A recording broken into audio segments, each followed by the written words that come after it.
How do you appeal your YouTube strike in 2022? Don't forget, you gotta be 21 and over to consume.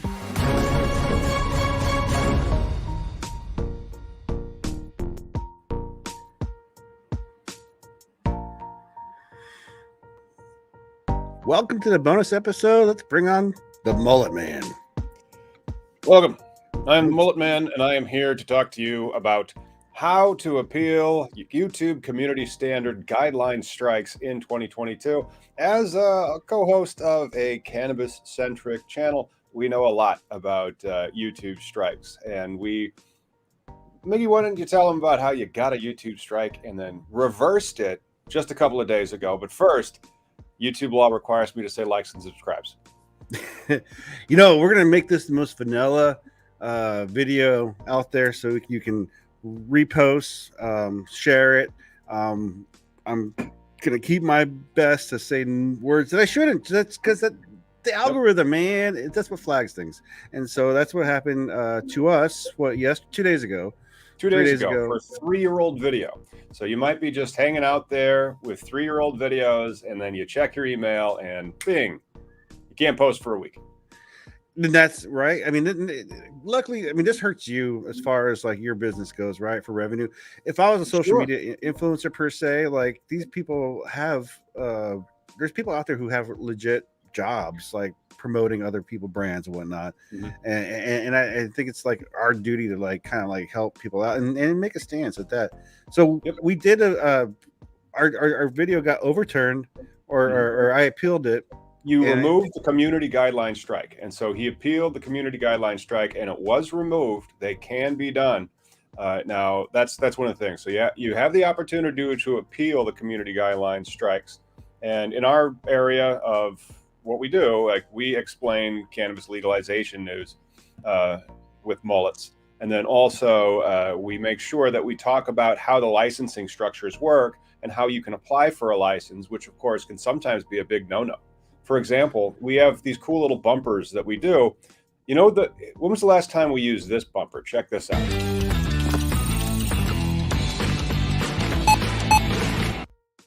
Can't talk about prices. Can't talk about prices. And so we had this whole cool price check concept for our podcast, Cannabis Legalization News. Don't forget to like and subscribe, everybody. It has to do with how you can, see how much something is that's kind of quasi-legal all throughout the country. Bang, community guideline strike. Just immediately get one.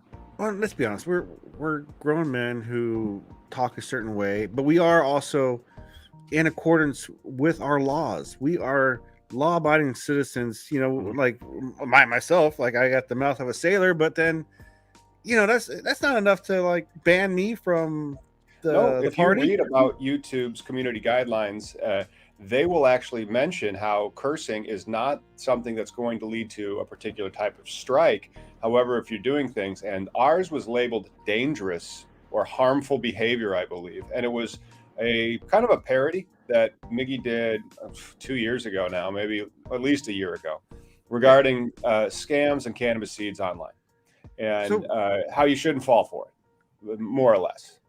Yeah, well, I titled the question for like how I've always been doing articles and whatnot. It's always like, well, what kind of questions would I be asking, right? And I asked, can you buy weed online?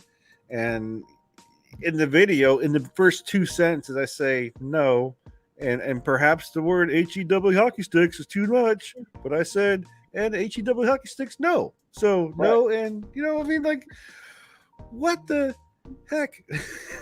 Well, pretty much, what the heck? And it's a few years old. It could be a hater that's reported one of your videos. It could also be an algorithm update that came in. Either way, we got a strike for an old video, and then you can't post for a week, which kind of stinks because we like to do our live show. And so we weren't going to be able to do the podcast that week, which kind of sucks because thousands of people tune in. You can also download it wherever podcasts are downloadable, but this is about community guideline strikes and successfully appealing those.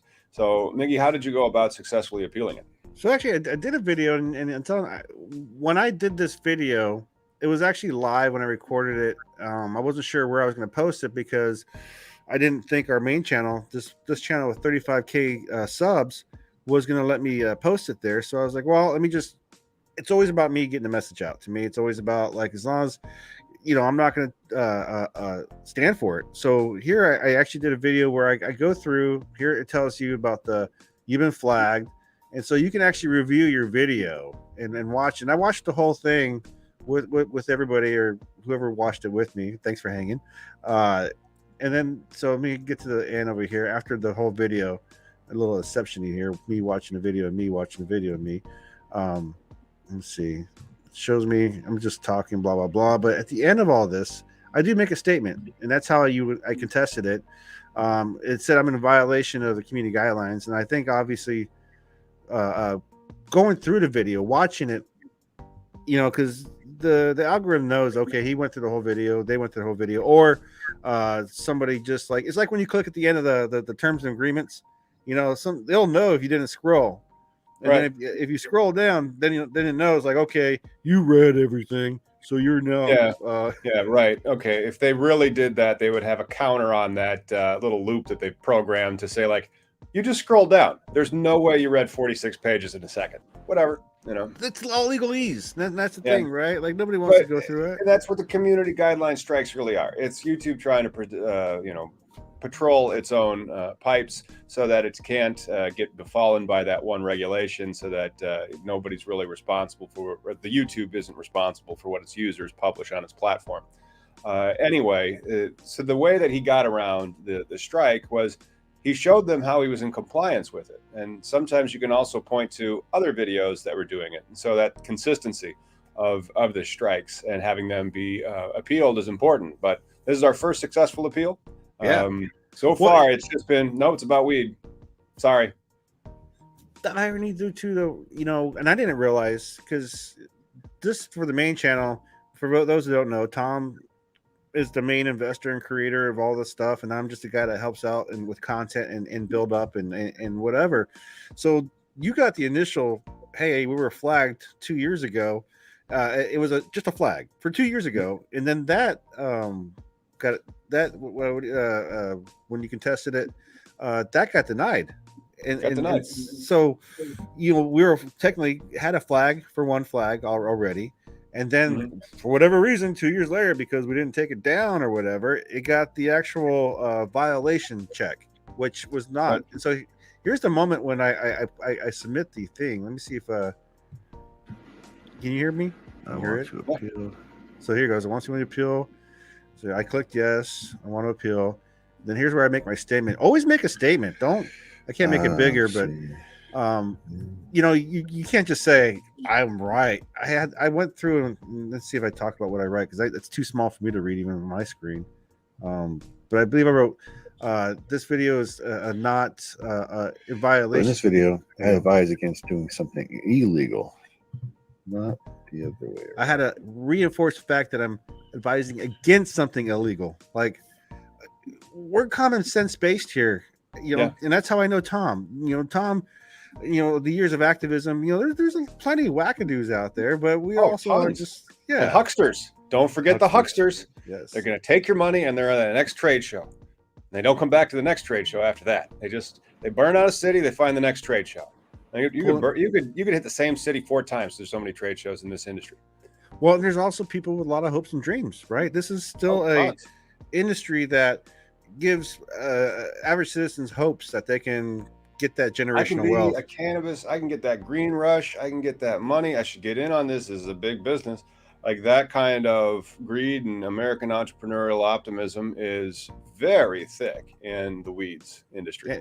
But how do we get back to making sure that we're really telling people about how these community guideline strikes can be successfully overturned? And that really has to do with showing that the algorithm was just wrong in the most recent one, where you're specifically saying, don't do this in compliance with the community guidelines.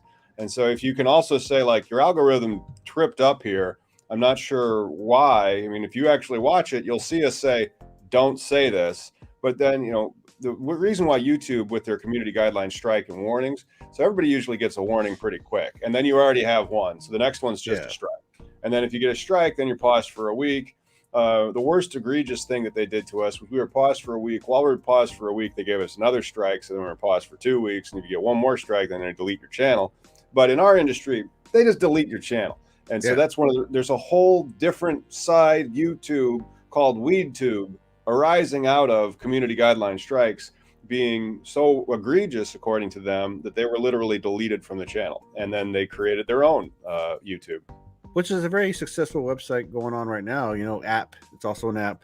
But it doesn't have the full power interaction as YouTube, but it's very nice and well do. But I think part of the, we talk about the algorithm. We talk about this mathematical logic that flags us, because it does flag things that are 2 years old.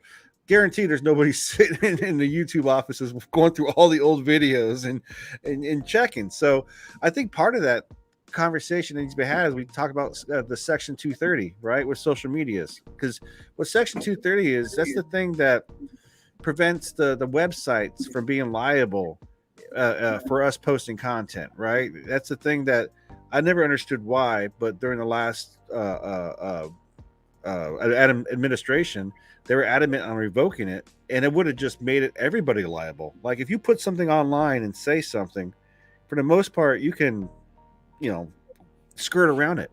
But if it's actual defamation, 230 of the Communications Decency Act, tucked inside the Communications Decency Act of 1996, one of the most valuable tools for protecting freedom of expression and innovation on the internet, Section 230. Boy, you can really read the opinion in that sentence. One of the most important tools for protecting freedom of expression on the internet, Section 230. But they're right. And so they aren't liable, but they have to have these community standards and issue these strikes to ensure that regulation doesn't get changed.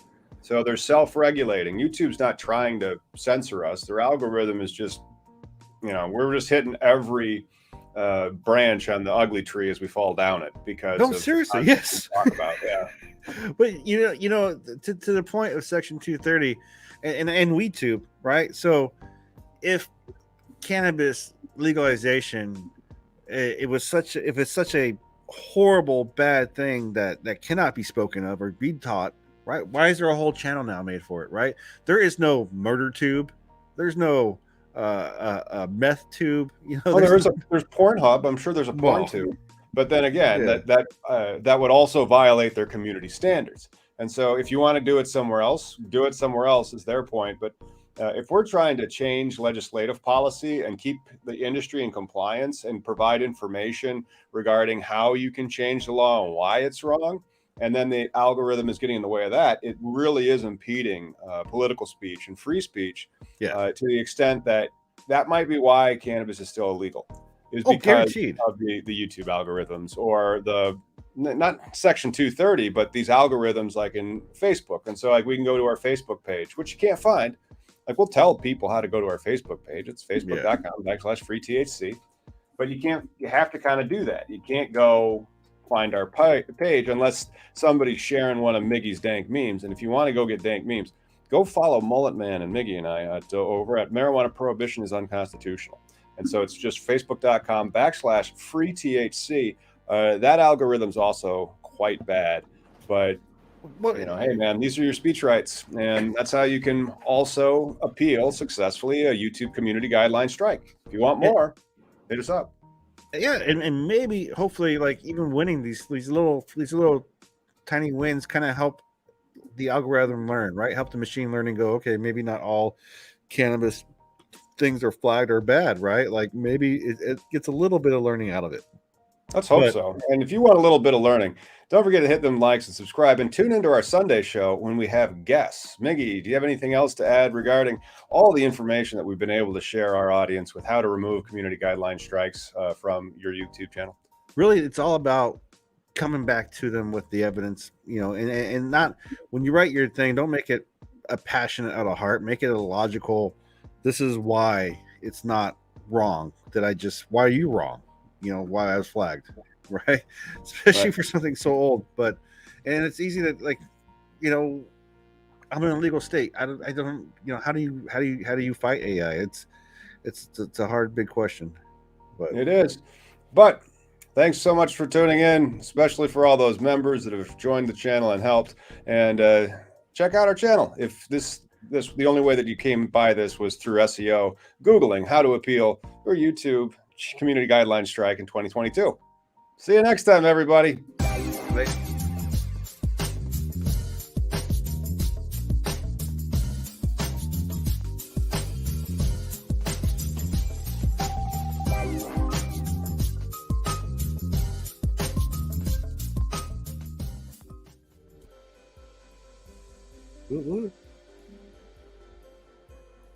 All right.